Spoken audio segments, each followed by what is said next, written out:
ये जो आपका है यूनिट फर्स्ट जो है उसका जो एक टॉपिक था हमारा कल्टीवेटिंग वैल्यूज़ थ्रू एजुकेशन, वो आज हम करेंगे। ठीक है, इसके बाद अगर हो सके तो हम इसका जो अगला जो लास्ट टॉपिक है वो भी जो education as differentiated from schooling learning वाला जो है ये भी हम कोशिश करेंगे कि ये कंप्लीट हो जाए। अगर नहीं हुआ तो फिर हम आज इतना ही करेंगे। ठीक है, तो सबसे पहले highlighting the importance of values, JS Brubacher 1962 said. तो जो है इम्पोर्टेंस ऑफ एजुकेशनल वैल्यूज़ को जो है उनकी इम्पोर्टेंस बताते हुए JS जो वो बैचर जो है 1962 में ये बताते हैं कि to state one's aims of education is at once to state his educational values.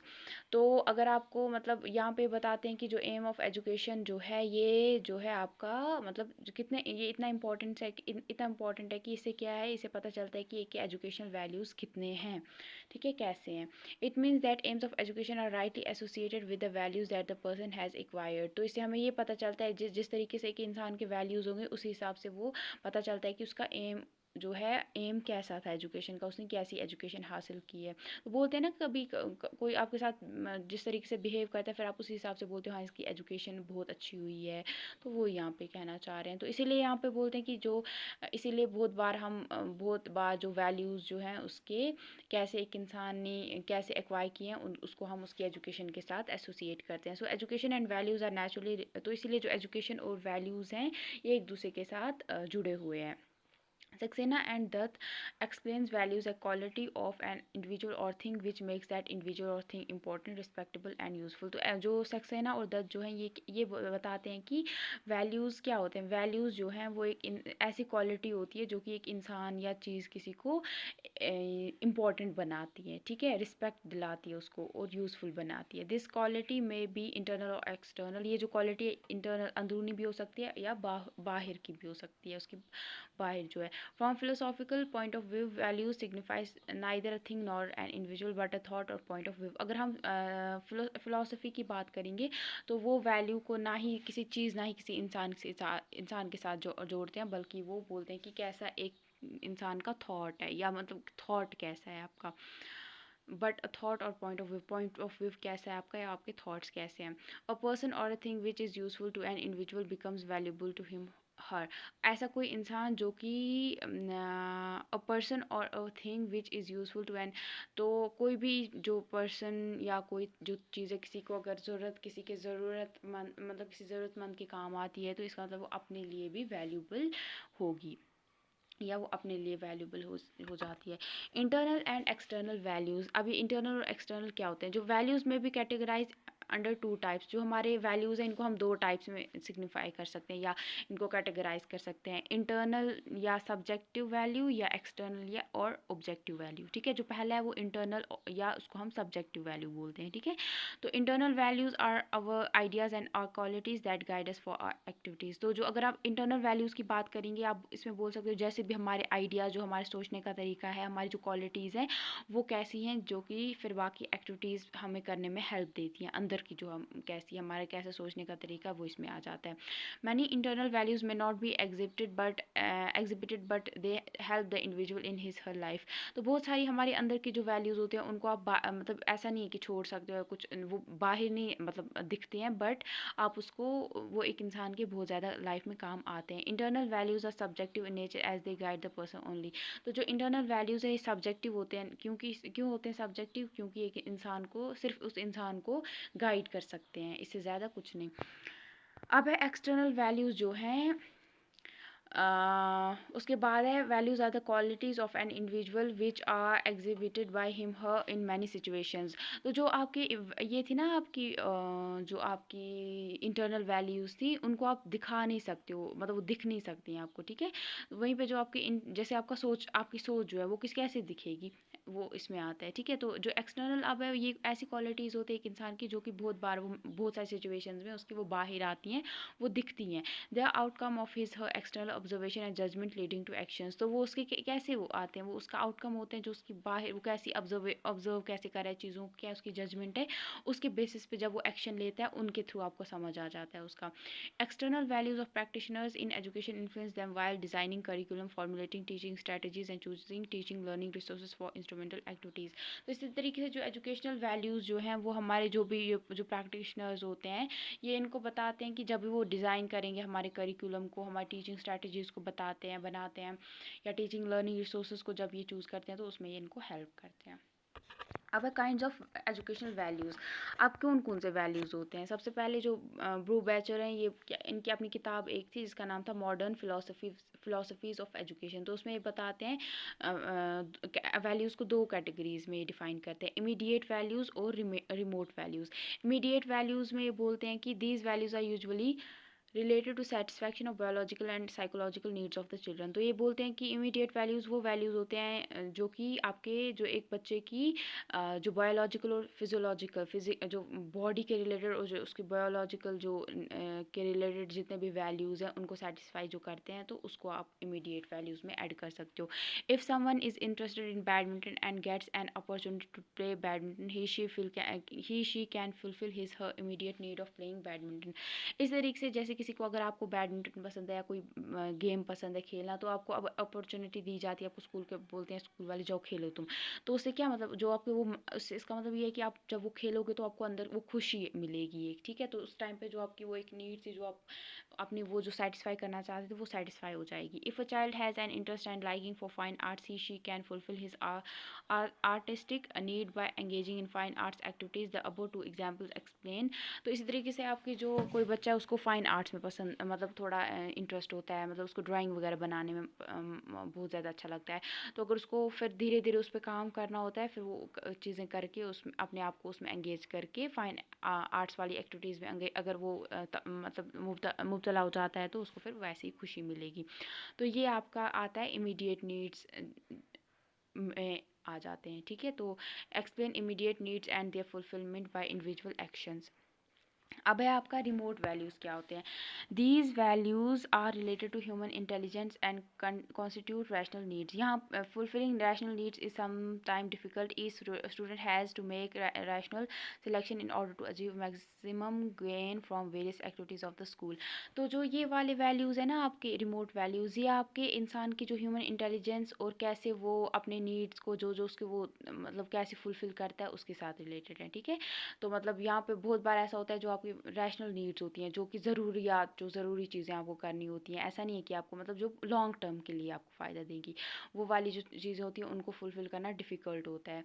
तो इसीलिए यहाँ पे आपको बहुत सारे जो फिर बच्चे को सोचना पड़ता है कि मैं अगर 2 एक्टिविटीज़ में से कौन-सी ऐसी एक्टिविटी करूँ जिससे मुझे ज़्यादा फ़ायदा मिलेगा, तो फिर उस हिसाब से उसको चूज़ करनी होती है। Hence these value are related to rational selection of needs. The remote values are further divided into 2 categories, that is instrumental and values and intrinsic values.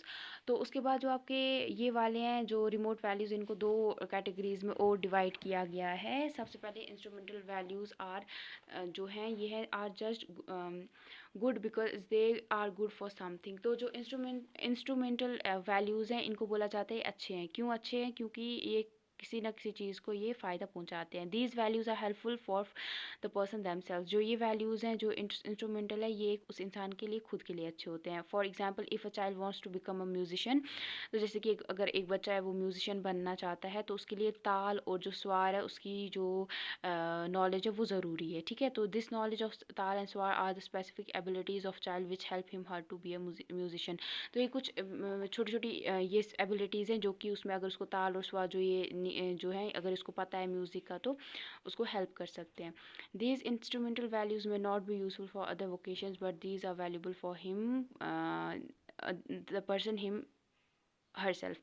तो जो ये इंस्ट्रूमेंटल वैल्यूज़ हैं ये किसी और के लिए जो है ज़रूरी नहीं है कि किसी मतलब या किसी जो कोई और काम वो करना चाहता है लाइफ में तो उसमें इसको फ़ायदा देगी, बट इस जो ये चीज़ है उसको खुद की खुशी के लिए उसको फ़ायदा दे सकती है।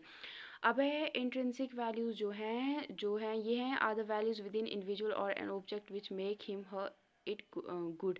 तो जो इंट्रिंसिक वैल्यूज़ हैं ये ऐसे कुछ वैल्यूज़ होते हैं जो उस बच्चे के अंदर होते हैं, जो उस बच्चे को उस इंसान को अच्छा बनाते हैं, उस एक चीज़ के अंदर होते हैं, अंदरूनी जो होते हैं। These values are the inherent quality of person of the object. ये जो वैल्यूज़ होते हैं ये उसके अंदर से होते हैं, कोई दूसरे बाहर से नहीं वो करता है या आती हैं। If furniture in classroom is good and use for the students and teachers, it may be said the furniture is having intrinsic values. तो इस तरीके से अगर आप स्कूल में बैठे हो, वहाँ पे आपके जो फर्नीचर है, जो आपका टेबल है, अगर वो अच्छा होगा, बच्चों के लिए काम की चीज़ होगी, मतलब बच्चों को फ़ायदा दे रहा होगा, तो आप बोल सकते हो कि उस फर्नीचर में इंट्रिंसिक वैल्यूज़ हैं। अब एस्थेटिक वैल्यूज़ क्या होती हैं? Values which give us pleasure, ऐसे वैल्यूज़ जो कि हमें खुशी देते हैं, हमें खुश करते हैं, ठीक है, इंजॉयमेंट देते हैं। इनको हम एस्थेटिक वैल्यूज़ बोलते हैं। तो our school curriculum should incorporate a number of aesthetic values. तो इसलिए हमारा जो स्कूल का करिकुलम है, उसमें आपको हमेशा हमें कोशिश करनी चाहिए कि उसमें हमें कुछ एस्थेटिक वैल्यूज़ डालने चाहिए। They should be an integral part of our curriculum. तो ये इसीलिए आपको इंटीग्रल पार्ट ऑफ करिकुलम बनाने चाहिए टीचिंग लर्निंग प्रोसेस के, ताकि बच्चों को फिर एजुकेशन में मज़ा आए, एजुकेशन हासिल करने में। डेमोक्रेटिक वैल्यूज़ क्या होता है? The values ensured in our constitution should also be practised in the educational process. तो वो वाले वैल्यूज़ जो कि हमारे कॉन्स्टिट्यूशन, हमारे संविधान में जो ऐड किए गए हैं, वो हमें अपने जो एजुकेशनल प्रोसेस है उसमें प्रैक्टिस करने चाहिए। जैसे कि इक्विटी हो गया, इक्वालिटी हो गया, नेशनल इंटीग्रेशन हो गया, भाईचारे के साथ रहना, यूनिटी इन डाइवर्सिटी, मतलब अलग अलग मजहब के लोग हैं, उनको सबको एक साथ मिलजुल के रहते हैं। राइट्स और रिस्पॉन्सिबिलिटीज़, लिबर्टी, वो सारी जो है हमें अपने एजुकेशनल सिस्टम में भी इंटीग्रेट करके एक साथ चलानी चाहिए। अब है मॉरल वैल्यूज़ सच एज, तो जैसे कि मॉरल वैल्यूज़ में आपके जैसे सच बोलना, अच्छाई करना, ऑनेस्टी दिखाना, झूठ नहीं बोलना, दूसरों के टुवर्ड्स सिंपैथी और एम्पैथी दिखाना, बिलोंगिंगनेस होना, मिलजुल के काम करना, ये सारे हमें अपने एजुकेशन सिस्टम में ऐड करने पड़ेंगे, जिससे जो हमारा एजुकेशन सिस्टम है वो और अच्छा हो सकता है। तो ये कुछ थे। अब इसके बाद अब लास्ट टॉपिक्स का रह रहा है, हम ये भी जल्दी ही या अभी हम कोशिश करते हैं ख़त्म करने की। अब है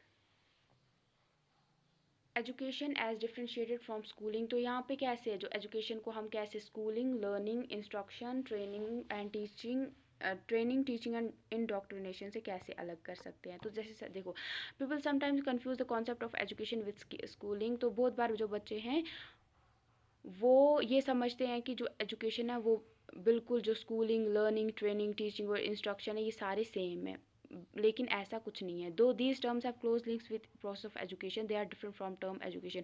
इन सब का है कोई ना कहीं ये लिंक्ड है इसके साथ, बट इसका जो एजुकेशन है इनसे बहुत अलग है, डिफरेंट है, ठीक है, वो एक अलग ही ये चीज़ है। एजुकेशन क्या होती है? Education in its wide sense is the process of development from birth to death और फ्रॉम होम टू टोम। तो देखो एजुकेशन क्या होता है? एजुकेशन एक बहुत बड़ी ये है, चीज़ है, प्रोसेस है, जिसमें आपका एक बच्चा जब इस दुनिया में आता है और जब इस दुनिया से चला जाता है, तब से लेके तब तक स्टार्ट होता है, जब वो इस दुनिया में आता है तब स्टार्ट होता है, जब यहाँ से चला जाता है फिर ख़त्म हो जाता है। इस तरीके से यहाँ जब एक बच्चा एक माँ के पेट में होता है, वहाँ से लेके जब तक वो इस दुनिया में मतलब बड़ा बड़ा हो जाता है, तब तक वो उसके साथ रहती है। इन दिस सेंस एजुकेशन इज़ इसलिए आप बोल सकते हो जो एजुकेशन है एक लाइफ लॉन्ग प्रोसेस है, तो जिसमें आपकी नॉलेज, एटीट्यूड, स्किल्स, एक्सपीरियंसेस सब कुछ आता है। दस all experiences in life become educational in nature and the process of education continues in all person and social situations. तो ये सारी चीज़ें क्या होती हैं? एक्सपीरियंसेस जो है हमारे एजुकेशन के पार्ट बन जाते हैं, और जो है ये हमारी सारी जो एजुकेशन है फिर पर्सनल और सोशल सिचुएशंस में हमारे काम आता है।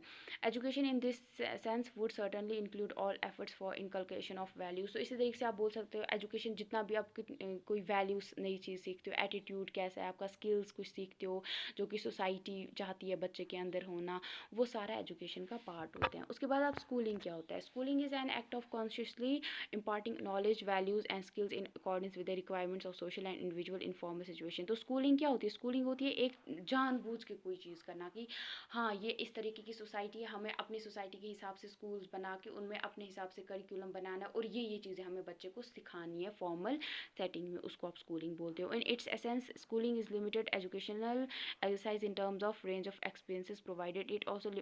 It is also limited to specific period of human life, that is from childhood till one leaves school, while the process of education continues throughout their life।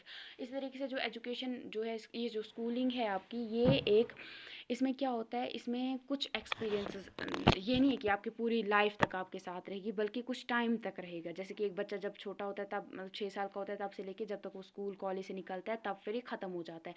वहीं पर जो एजुकेशन है ये आपकी पूरी, जब तक इस दुनिया में आप आते हो, यहाँ से चले जाते हो, तब तक आपके साथ रहता है ना। तो ये है, तो जो स्कूलिंग है ये लाइफ लॉन्ग प्रोसेस नहीं है। फिर लर्निंग क्या होता है? Learning is a process which results in more और less permanent modification of behaviour as a result of practice of experience. तो लर्निंग क्या होता है? लर्निंग होती है सीख, मतलब कोई भी नई चीज़ है जब आप सीखते हो या कुछ टाइम के लिए सीखते हो, या मतलब कोई आदत आप अपनी लाइफ में बना लेते हो, ठीक है?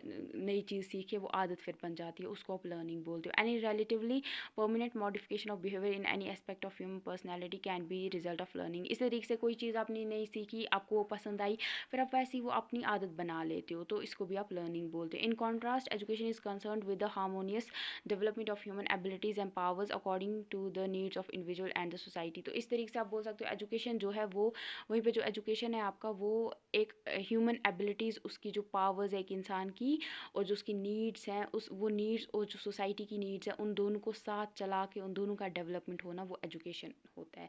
While learning result in specific modification of behaviour, जो लर्निंग है इसमें आपका किसी एक पार्ट का ही बिहेवियर जो है वो बदलता है। वहीं पे एजुकेशन जो है वो आप एक इंसान की पूरी पर्सनैलिटी को बदलना चाहती है, मोल्ड करना चाहती है, अच्छा बनानी चाहती है। Another distinction that is that learning में भी पॉजिटिव, वहीं पे जो लर्निंग है वो पॉजिटिव भी होता है, नेगेटिव भी होता है। कोई चीज़ आप अच्छी सीखते हो, कोई चीज़ गलत सीखते हो। वहीं पे जो एजुकेशन है वो हमेशा पॉजिटिव होती है, ये आप याद रखना, हमेशा अच्छा सिखाती है। अब है training. Training is a series of activities involving in instruction practice extra. तो जो ट्रेनिंग है इसमें क्या होता है, इसमें कोई एक्टिविटीज़ जो होती है उनको आप बार बार करते हो, उनको आपको पहले सिखाई जाती है, फिर आप उनको प्रैक्टिस करते हो टू प्रोड्यूस डिजायरेबल हैबिट्स और behaviour modification in particular aspects of life और vocations, for example teacher training, technical training extra. तो ये जो इसमें आपको मतलब ट्रेनिंग दी जाती है, कुछ टाइम के लिए कुछ एक्टिविटीज़ को देखा जाता है, वो ही आपको सिखाई जाती है, जो चीज़ आप आगे जाके करोगे उसको अच्छे से करने के लिए आपको ये ट्रेनिंग दी जाती है, जैसे कि आपकी टीचर्स की ट्रेनिंग होगी, टेक्निकल ट्रेनिंग होगी, ये सारा। This training aims at developing and promoting specific skills in chosen area with a view to making the individual undergoing training and expert in the field और टास्क कंसर्न। तो इसलिए जो training है ये आपका उस इंसान जो है उसकी कुछ स्किल्स जो हैं उसको डेवलप करती हैं, वो स्किल्स जो कि फिर जो चीज़ वो आगे जाके करना चाहता है उस चीज़ में काम आएंगी, उनको उबारने में मदद देता है, ठीक है।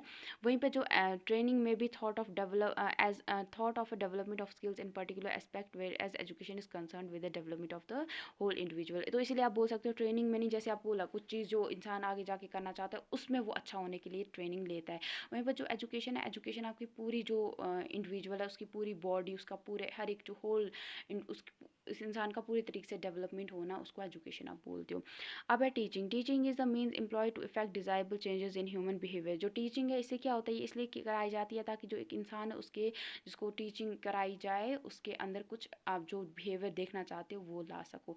Teaching involves communication. जो टीचिंग में आपको आप अपने आइडियाज़ दूसरे बच्चे के साथ शेयर करते हो, फिर वो सीखता है, वैल्यू, स्किल्स, इन्फॉर्मेशन देते हो, नॉलेज देते हो बच्चों तक।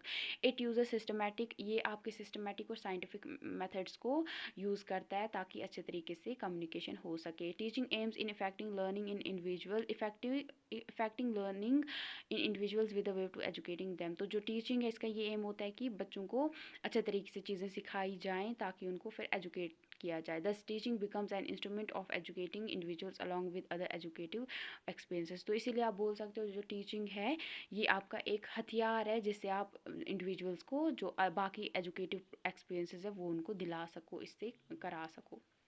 अब इंडोक्ट्रिनेशन क्या होता है? Indoctrination is a process of inculcating in the learners ideas, attitudes और set of beliefs without entering to their rationality.